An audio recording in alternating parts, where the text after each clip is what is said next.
Microsoft sekarang mengambil langkah-langkah untuk mencegah serangan Brute Force Remote Desktop Protocol, RDP, sebagai bagian dari build terbaru untuk sistem operasi Windows 11, dalam upaya untuk meningkatkan dasar keamanan untuk memenuhi lanskap ancaman yang berkembang.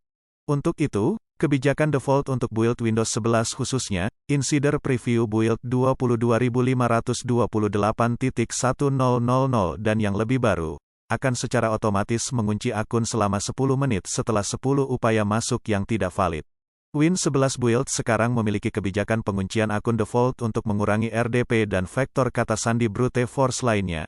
David Weston, Wakil Presiden Microsoft untuk Keamanan dan Perusahaan OS, mengatakan dalam serangkaian tweet minggu lalu, teknik ini sangat umum digunakan di ransomware yang dioperasikan oleh manusia dan serangan lainnya. Kontrol ini akan membuat paksaan kasar jauh lebih sulit yang luar biasa.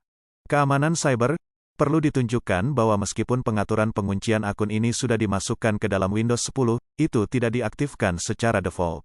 Fitur yang mengikuti keputusan perusahaan untuk melanjutkan pemblokiran makro aplikasi Visual Basic (VBA) untuk dokumen Office juga diharapkan akan di-backport ke versi Windows dan Windows Server yang lebih lama. Selain makro berbahaya, akses RDP paksa telah lama menjadi salah satu metode paling populer yang digunakan oleh pelaku ancaman untuk mendapatkan akses tidak sah ke sistem Windows.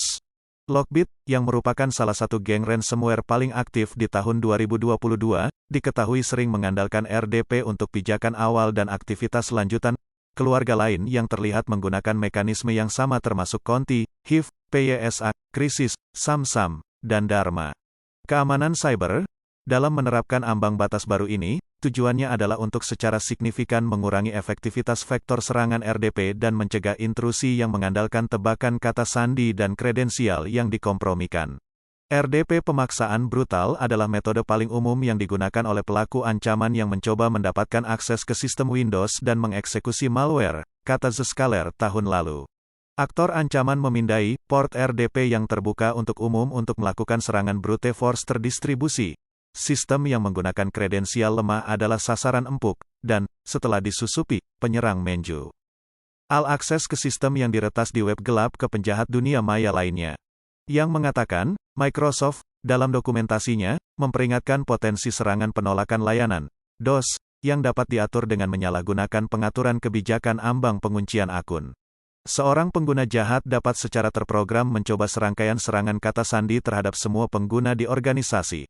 Catatan perusahaan, jika jumlah upaya lebih besar dari nilai ambang penguncian akun, penyerang berpotensi mengunci setiap akun.